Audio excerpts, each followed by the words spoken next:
John Locke fue un pensador inglés considerado como uno de los padres del empirismo y el liberalismo. Creía que cada rama del gobierno debía tener poderes separados, que la libertad debía protegerse de la interferencia del Estado y que este último debía proteger la propiedad privada de sus ciudadanos. Estas ideas influyeron enormemente en los padres fundadores de los Estados Unidos.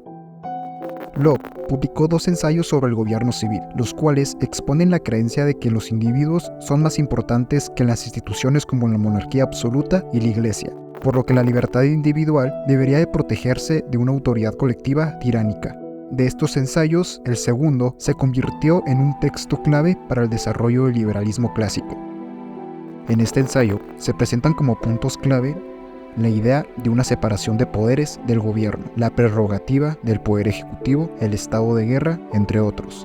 Pero lo que nos atañe en este video no es ninguno de los puntos anteriores, sino que trata de la base del liberalismo, el estado de naturaleza. Este lo define como aquel que dota al humano de perfecta libertad, para ordenar sus acciones y disponer de sus bienes como le complaciere, dentro de los límites de la ley natural, sin pedir permiso o depender de la voluntad de otro hombre. También es de perfecta igualdad, ya que todo poder y jurisdicción es recíproco. Todos tienen la misma especie y rango y al uso de las mismas facultades, sin subordinación o sujeción alguna, o en otras palabras, a lo que se le denomina como igualdad ante la ley. Este estado se encuentra regido por la ley natural, que no es otra cosa que la propia razón. Es la capacidad de discernir entre el bien y el mal, la cual es implantada por un creador omnipotente e infinitamente sabio, lo que nos deja ver que para Locke la existencia de Dios es fundamental para su propio pensamiento. Y en base a esta ley no se puede hacer daño a uno mismo ni a terceros, y no se deben violar los mismos principios que esta ley protege. Y esos principios protegidos por esta ley son la vida, la libertad y las posesiones individuales. Por lo tanto, cuando el hombre se rige por la razón, según Locke, este se encuentra en un estado de tranquilidad y de sosiego, lo cual le permite desarrollar una cooperación y no hallarse en un estado de egoísmo. Un ejemplo claro de esto es el hombre primitivo, que al momento de ir a cazar lo hacía por medio de la cooperación con otros hombres.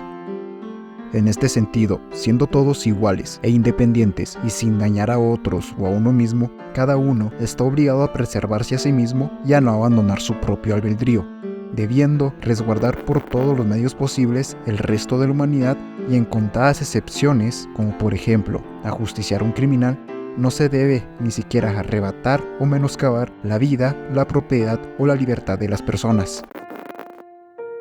Cuando algún hombre se dispone a violar las leyes y a desviarse de la recta razón, este incurre en un crimen, convirtiéndose en una especie de degenerado y abandonando los principios de la naturaleza humana, por lo que a quien haya perjudicado se le otorga el derecho de castigo y el de obtener la reparación del daño.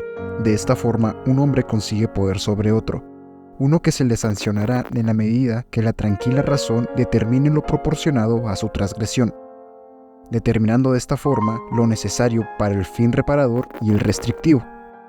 Es decir, cada transgresión puede ser castigada hasta el grado y con tanta severidad como sea posible, haciendo de ella un mal negocio para aquel que comete tal acto, causando su arrepentimiento y apartando a los demás de realizar tal acción.